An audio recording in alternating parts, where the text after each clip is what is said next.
Assalomu alaykum, hurmatli bizni kuzatib boruvchilar va bizni qo'llab-quvvatlovchilar. Avvalambor sizlarga rahmat.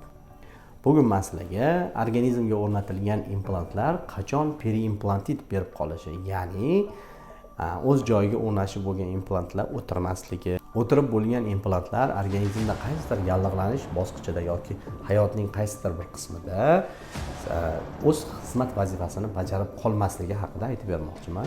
Eng avvalambor periimplantitlar ikkita holatda sodir bo'ladi deylik. Eng avvalambor qo'yilgan kundan to suyakkacha o'tirib olish jarayoni bosqichi.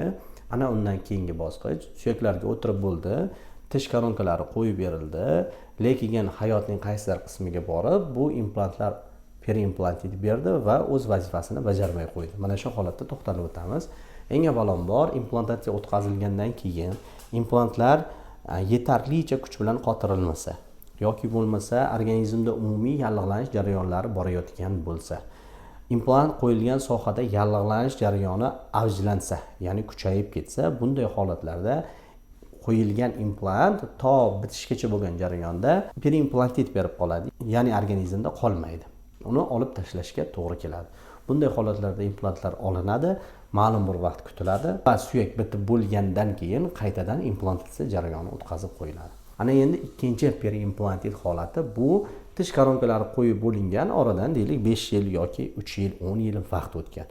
Bunday holatlarda shu qo'yilgan koronkalar atrofida qandaydir yallig'lanish jarayonlari bo'lsa, ya'ni toshlar yig'ilsa, nalyotlar yig'ilib qoladigan bo'lsa yoki organizmda qanaqadir yallig'lanish jarayonlari ketib, buni natijasida periimplantit berib qoladigan bo'lsa, bunday holatlarda ham u implantlar olib tashlanadi va suyaklar bitib olgandan keyin o'rniga boshqatdan implantatsiya jarayoni o'tkazib, implantlar qo'yib qo'yiladi.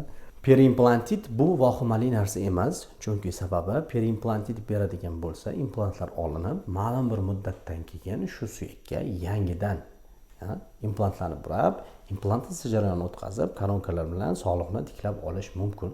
Chunki sababi issiqjon har xil holat bo'ladi, har xil vaziyat bo'ladi va mana shundan kelib chiqib periimplantitdan qo'rqish kerak emas.